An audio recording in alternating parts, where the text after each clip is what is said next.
how I was introduced to black metal was I was listening to a lot of different kinds of music beforehand, just weird, different stuff that wasn't related to black metal in any way. Lots of film soundtracks, lots of indie rock music, stuff like that. But it got to this point where I wanted more. I wanted music that was darker. I wanted music that was faster or heavier or sometimes even slower. So just, I don't know, over the course of a week, way back in like 2011, I just really dedicatedly searched iTunes, actually. And I somehow came across this album. It's called Graveforests and Their Shadows by Walknut. And the song I came across is called Skin Faxi. And that was, even by my standards today, that was raw black metal. And for some reason it clicked with me, and I liked it.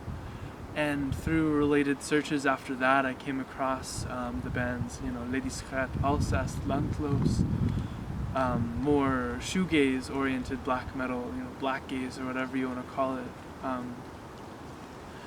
So those were the bands that influenced the music I made back in 2011, 2012 for my project In Search Of, which is very much, post-rock, cinematic, with minimal black metal influences. And I did that for about 5 years, and I hit this wall, and again I wanted more. I wanted darker, I wanted heavier music.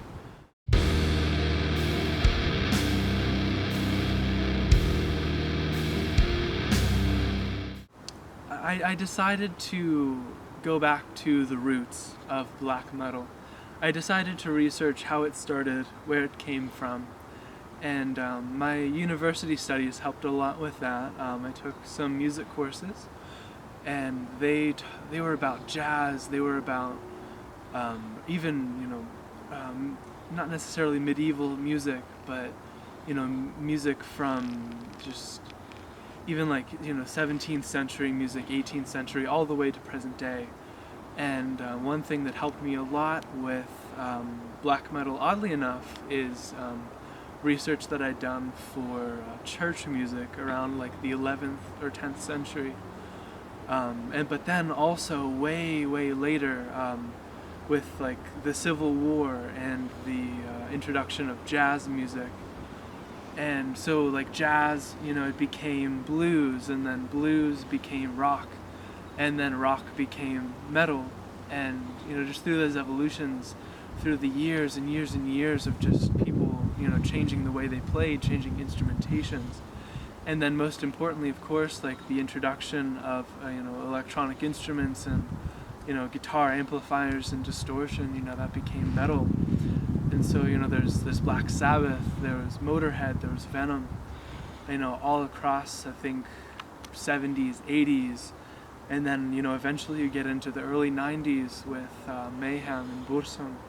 And so those are the bands that I decided to research. How did they get their start? Where did they come from? What influenced them to make their music?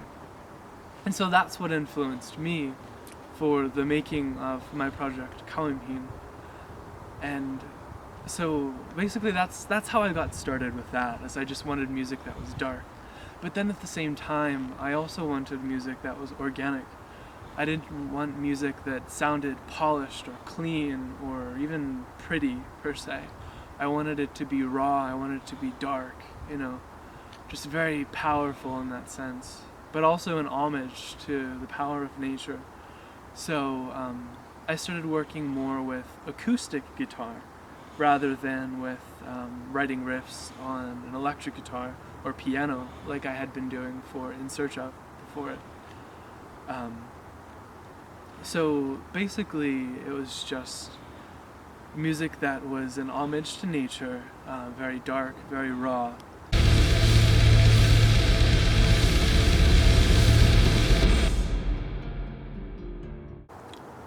So other projects that I've been involved in, apart from Caoimhín, so obviously I mentioned In Search Of.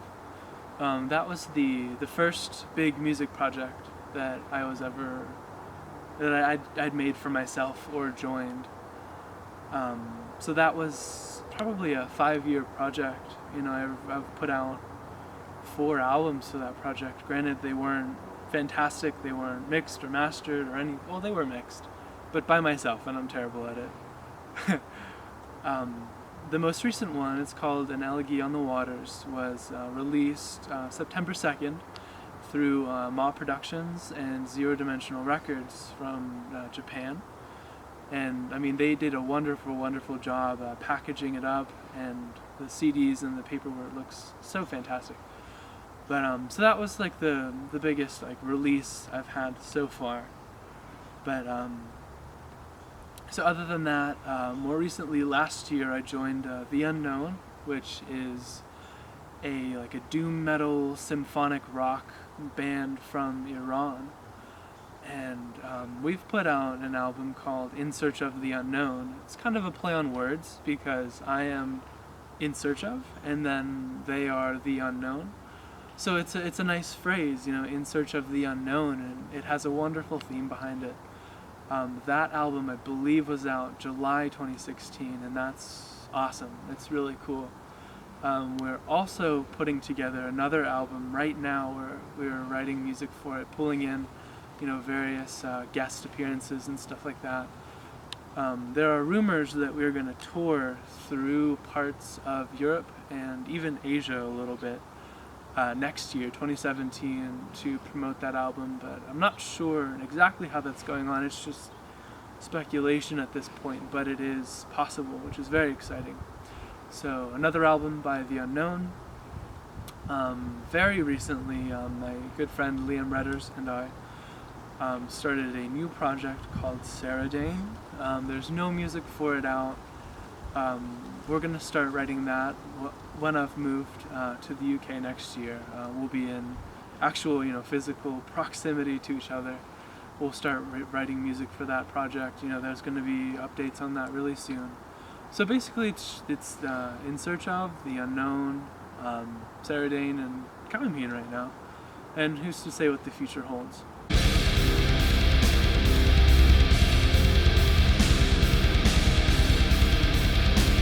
So what the future holds for Caoimhín.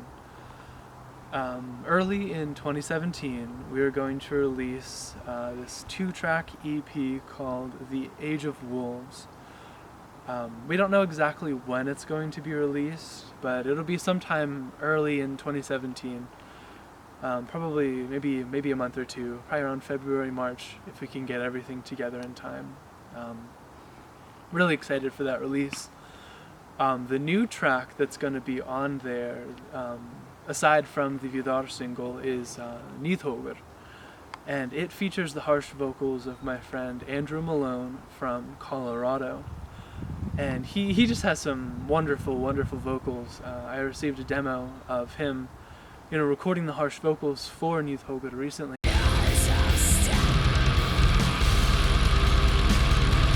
And I was just blown away. It sounded amazing. So I'm so excited to share that track, which is, just in general with everybody I can. Definitely looking forward to it.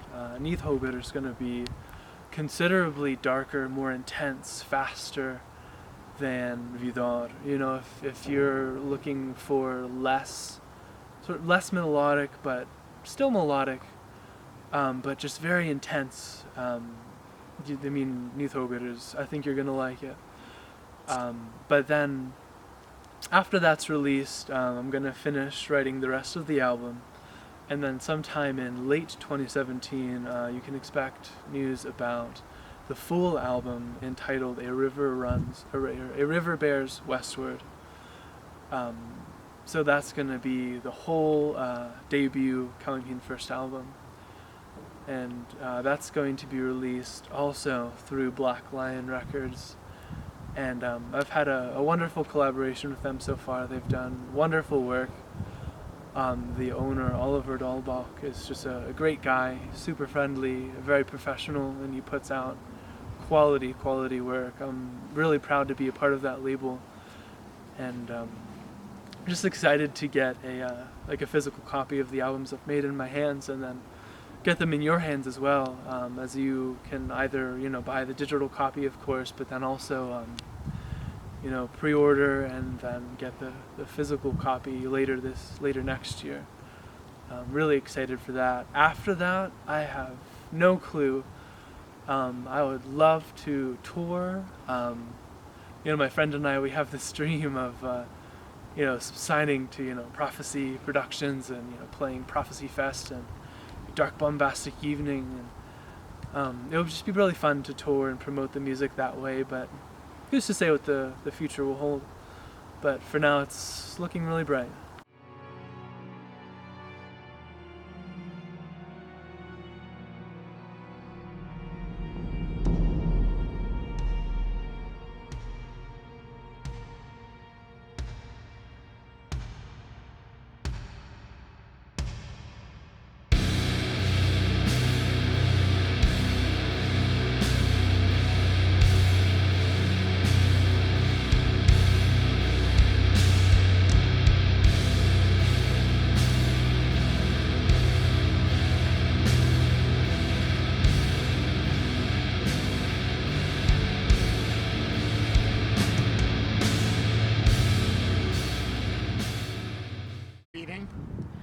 Okay, Kevin. So scene one, take one, and then clap it for me. Scene one, take one. And clap.